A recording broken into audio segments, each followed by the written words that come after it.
મોહરમના તહેવારને ધ્યાનમાં રાખીને સુરતના કોસંબા પોલીસ સ્ટેશન ખાતે શાંતિ સમિતિની બેઠક યોજાઈ હતી, જેમાં કોમી એકતા અને ભાઈચારો જાળવવા માટેની અપીલ કરવામાં આવી હતી. કોસંબા પોલીસ સ્ટેશનના પીએસઆઈ ઘનશ્યામસિંહ પઢિયાર અને પીએસઆઈ યુકે ભરવાડના અધ્યક્ષસ્થાને યોજાયેલી આ બેઠકનો મુખ્ય ઉદ્દેશ તહેવાર દરમિયાન શહેરમાં કોમી એકતા, શાંતિ અને ભાઈચારો જાળવી રાખવાનો હતો. આગામી તારીખ 26ના રોજ મોહરમ નિમિત્તે પરંપરાગત તાજિયા અને જુલુસનું આયોજન કરવામાં આવ્યું છે. આ કાર્યક્રમ સુમેળભર્યા વાતાવરણમાં સંપન્ન થાય તે માટે યોજાયેલી આ બેઠકમાં તાજિયાના આયોજકો સહિત વિવિધ ગામોના અગ્રણીઓ ઉપસ્થિત રહ્યા હતા, જેમાં તરસાડી નગરના મસ્જિદભાઈ શેખ, શહેરાબેન અયાસ મલેક, કોસંબાના ઇકબાલભાઈ ખાનજી, પંચાયત સભ્ય મહેબૂબભાઈ સૈયદ તેમજ તાલુકા પંચાયતના સભ્યો અને સ્થાનિક આગેવાનોએ ખાસ હાજરી આપી હતી. બેઠક દરમિયાન પોલીસ અધિકારીઓ દ્વારા કાયદો અને વ્યવસ્થાની સ્થિતિ જાળવી રાખવા માટે જરૂરી સૂચનો આપવામાં આવ્યા હતા. બીજી તરફ તાજિયા કમિટીના આયોજકો અને હિન્દુ મુસ્લિમ સમાજના અગ્રણીઓએ પણ વહીવટીતંત્રને સંપૂર્ણ સહયોગ આપવાની ખાતરી આપી હતી.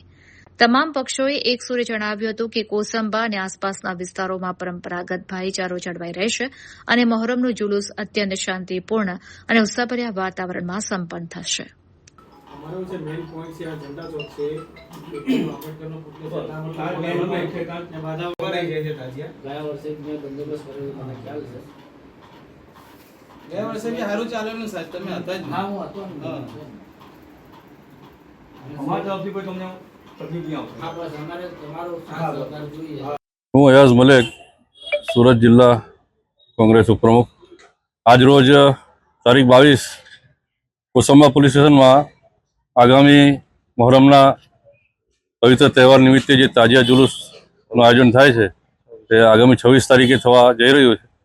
તેના સંદર્ભમાં કોસંબા પોલીસ સ્ટેશનમાં એક શાંતિ સમિતિની મિટિંગનું આયોજન થયું હતું. તેમાં સામાજિક અગ્રણીઓ અને તાજિયા કમિટીના જે આયોજકો છે તે લોકોની સાથે સુંદર રીતે ચર્ચા કરીને પોલીસ સ્ટાફે સારો સહકાર આપવાની ખાતરી આપી છે અને તે જ પ્રમાણે તાજિયા કમિટીના આયોજકે પણ પૂરેપૂરો સાથ સહકાર અને કોઈ પણ અનિચ્છનીય બનાવ ન બને તેની પૂરેપૂરી ખાતરી સાથે આજની આ મિટિંગ સંપન્ન થઈ હતી. અને કોસંબાના ઇતિહાસમાં છે કે કોઈ પણ તહેવાર રંગેચંગે ઉજવાય છે. આ વખતે પણ આ પવિત્ર તહેવાર સારી રીતે ઉજવીશું એવી અમને ખાતરી છે. જય હિન્દ.